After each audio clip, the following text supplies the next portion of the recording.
बिहार के मुख्यमंत्री नीतीश कुमार इन दिनों राष्ट्रगान विवाद को लेकर घिरे हुए हैं। एक वायरल वीडियो में नीतीश कुमार राष्ट्रगान के दौरान असामान्य तरीके से हाथ हिलाते हुए नजर आए, जिसे विपक्षी नेताओं ने अपमान करार दिया। इस पर तेजस्वी यादव और राबड़ी देवी जैसे नेताओं ने इस्तीफे तक की मांग कर दी, जबकि पप्पू यादव नीतीश कुमार के समर्थन में सामने आए। इस रिपोर्ट से देखिए।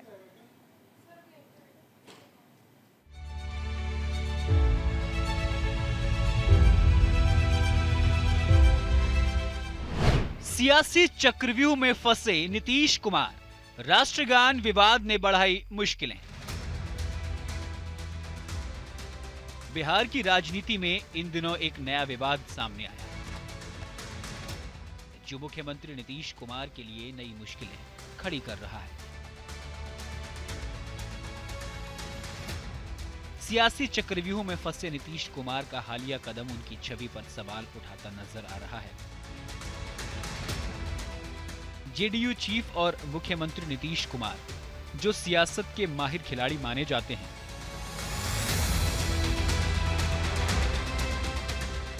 इन दिनों अपने राजनीतिक दांव में फेल होते दिख रहे हैं।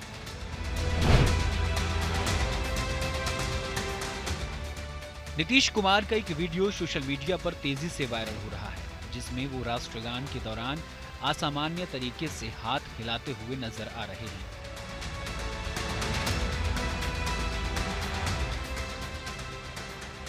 ये घटना एक सार्वजनिक मंच पर हुई और जैसे ही ये वीडियो सोशल मीडिया पर आया, सियासी हलकों में हड़कंप मच गया। विपक्षी नेताओं ने इसे राष्ट्रगान का अपमान करार देते हुए नीतीश कुमार पर तगड़ी प्रतिक्रिया दी है।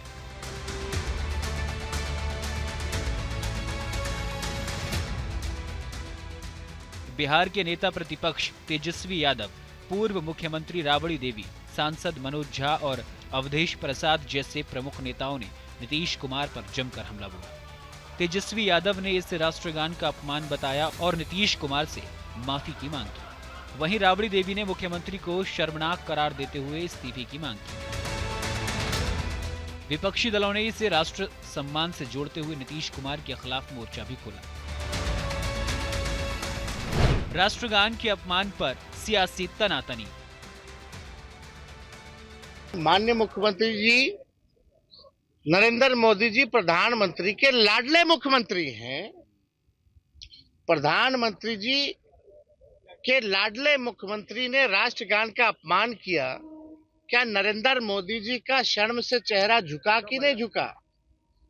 एक ट्वीट भी नरेंद्र मोदी जी ने, जो मुख्यमंत्री जी ने जो अपमान किया राष्ट्र का, नरेंद्र मोदी जी ने एक ट्वीट तक, एक प्रतिक्रिया तक जो है अब तक नहीं दी है। ये लोग नौटंकी करने वाले लोग हैं, भाजपा के लोग। दो दो उप मुख्यमंत्री हैं, कहाँ गायब है? भाजपा के लोग कहाँ गायब है? तो आज हम लोग पूरी तरीके से चाहते हैं कि मुख्यमंत्री माफी मांगे, और एक नहीं कल तो दो दो घटना दुनिया खत्म हो जाएगी। ये साफ दिखाता है कि मोबाइल टेक्नोलॉजी का जमाना है, एआई का जमाना है, टेक्नोलॉजी का आने वाला भविष्य होगा। और मुख्यमंत्री को टेक्नोलॉजी जब नहीं समझ में आ रहा, तो आप समझ सकते हैं नीतीश कुमार जी बिहार चलाने योग्य नहीं रहेंगे। अब इनको रिटायरमेंट ले लेना चाहिए। देश का अपमान है, देश का अपमान है। हम चाहेंगे कि सदन में माननीय मुख्यमंत्री जी आके सदन में माफी मांगना चाहिए। अरे माइक नीचे माफी मांगना चाहिए। नीतीश कुमार अपमान हुआ है देश का, राष्ट्रगान का। पूरा देश भर में, पूरा देश और दुनिया देख रहा है। कीजिएगा, आरजेडी से पहले ये पूरी की पूरी मीडिया ने ये ट्वीट किया। आरजेडी के नेताओं को, खास करके मैं कहूं तेजस्वी जी को, अब मुख्यमंत्री जी की चिंता भी होती है। उनकी शिकायत करने का क्या करूं, किससे शिकायत करूं?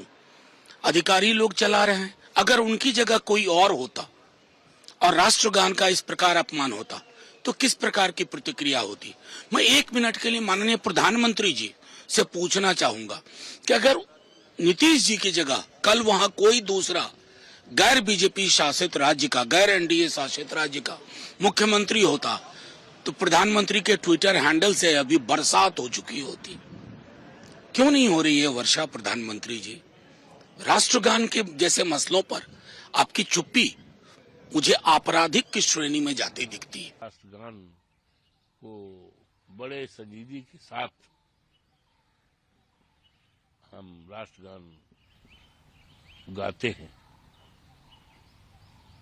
लेकिन अफसोस है कि बिहार के मुख्यमंत्री जी जिस तरह से राष्ट्रगान, एक तरफ राष्ट्रगान हो रहा है और दूसरी तरफ बात कर रहे हैं हाथ से इशारा, जबकि दूसरा आदमी मना कर रहा है, इशारा कर रहा है कि नहीं, सीरियस होने के लिए, गंभीर होने के लिए।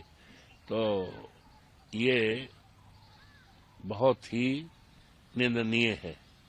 पता नहीं हमारे बिहार के मुख्यमंत्री जी किस भाव में थे,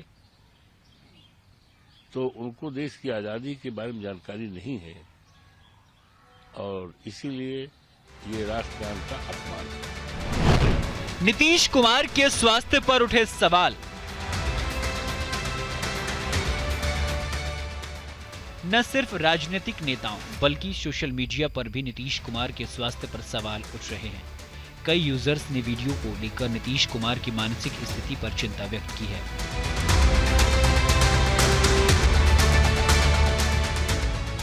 कुछ लोग इसे एक भूल मान रहे हैं, तो कुछ ने इसे गंभीर स्वास्थ्य समस्या का संकेत बताया। इसने नीतीश कुमार की मानसिक स्थिति पर भी प्रश्न चिन्ह खड़ा कर दिया है। राजनीतिक संकट और पप्पू यादव का बचाव।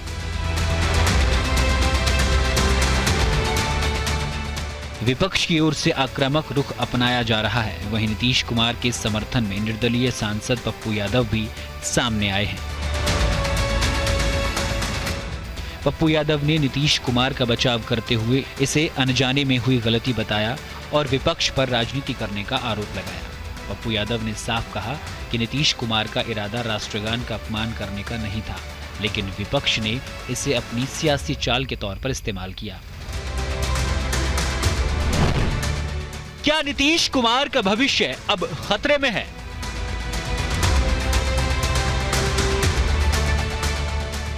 इस पूरी घटनाक्रम के बाद नीतीश कुमार के लिए राजनीतिक संकट गहरा गया है। इस विवाद ने न केवल उनकी छवि को धक्का पहुंचाया है, बल्कि उनकी सरकार के खिलाफ विपक्षी दलों के तेवर भी और कड़े हो गए हैं। बिहार की सियासत में अब सवाल ये उठता है कि क्या नीतीश कुमार इस विवाद से उभर पाएंगे या उनका राजनीतिक भविष्य खतरे में है।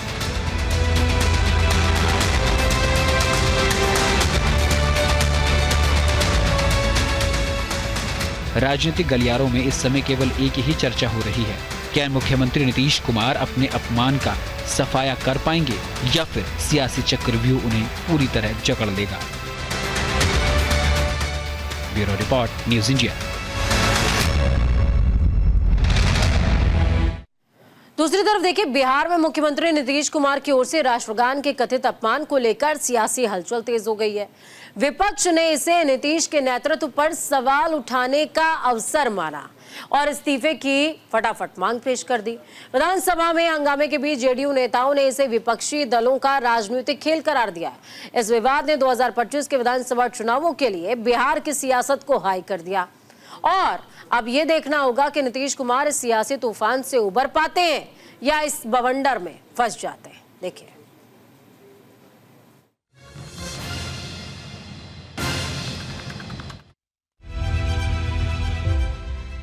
बिहार में मुख्यमंत्री नीतीश कुमार द्वारा राष्ट्रगान के कथित अपमान को लेकर सियासी तूफान मच गया है।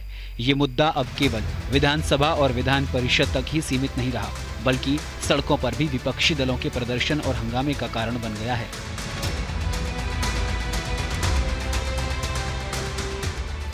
विपक्ष ने इसे नीतीश कुमार के नेतृत्व पर सवाल उठाने का मौका मानते हुए उनसे इस्तीफे की मांग की है। इस विवाद ने बिहार की राजनीति में तूफान मचा दिया है, जो विधानसभा चुनाव के लिए अहम हो सकता है।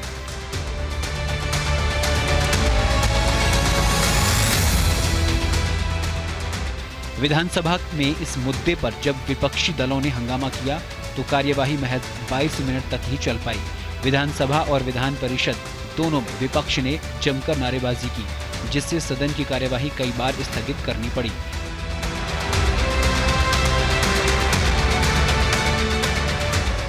विपक्षी नेता तेजस्वी यादव, राबड़ी देवी और अन्य नेताओं ने नीतीश कुमार पर राष्ट्रीय सम्मान का अपमान करने का आरोप लगाया।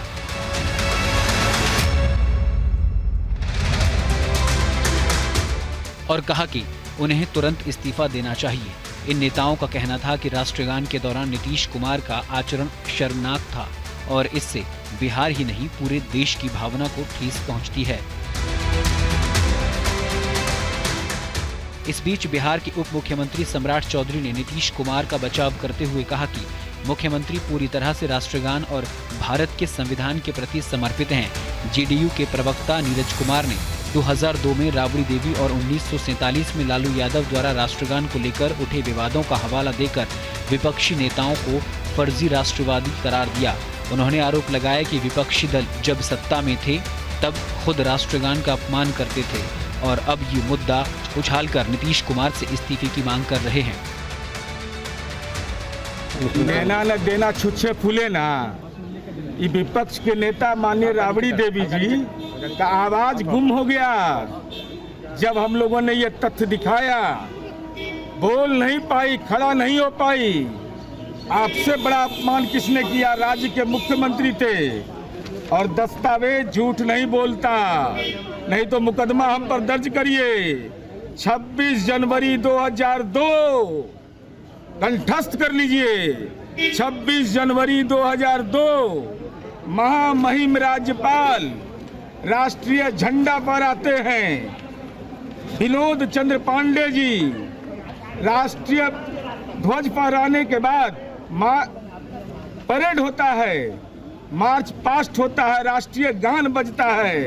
अहंकार में, भ्रष्टाचार में डूबा हुआ ये पति पत्नी दोनों बैठे रह जाते हैं और आम लोग खड़े होते हैं। प्रत्यक्ष को प्रमाण चाहिए। ये विवाद राजनीतिक दृष्टि से बिहार में मुख्यमंत्री नीतीश कुमार के लिए मुश्किलें खड़ी कर सकता है, खासकर जब बिहार में नवंबर में विधानसभा चुनाव होने वाले हैं। विपक्षी दल इस मुद्दे को 2025 के चुनावी माहौल में एक महत्वपूर्ण हथियार बनाने की कोशिश कर रहे हैं ताकि वे नीतीश कुमार की सरकार को चुनौती दे सकें। विधानसभा और विधान परिषद में विपक्षी दलों का हंगामा इस बात का संकेत है कि आगामी चुनावों में ये मुद्दा बिहार की सियासत में एक अहम मोड़ ला सकता है। बिहार के आगामी विधानसभा चुनाव के संदर्भ में ये विवाद और अधिक महत्वपूर्ण हो जाता है। विपक्षी दलों ने नीतीश कुमार के खिलाफ मोर्चा खोलते हुए इसे उनके शासन की कमजोरी के रूप में पेश किया है। साथ ही जेडीयू इसे विपक्षी दलों का राजनीतिक खेल मानती है। ऐसे में इस विवाद का चुनावी असर सीधे तौर पर बिहार की राजनीति पर पड़ सकता है।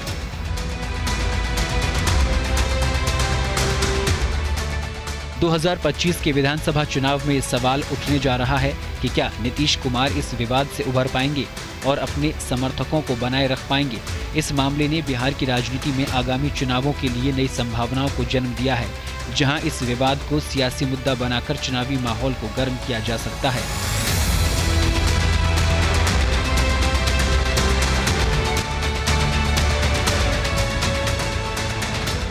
मुख्यमंत्री नीतीश कुमार के लिए चुनावी चुनौती अब और कठिन होती जा रही है, क्योंकि विपक्षी दल इस मुद्दे को चुनावी मुद्दा बनाने की पूरी कोशिश कर रहे हैं। साथ ही ये भी देखना होगा कि क्या नीतीश कुमार इस सियासी तूफान से बाहर निकलने में सफल होते हैं या उनका राजनीतिक भविष्य संदेह में डाल सकता है।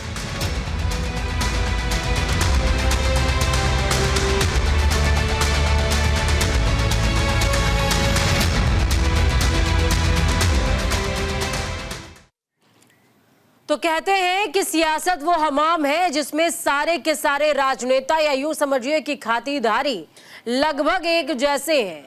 आरोप एक निकलता है और मुद्दे कई बन जाते हैं।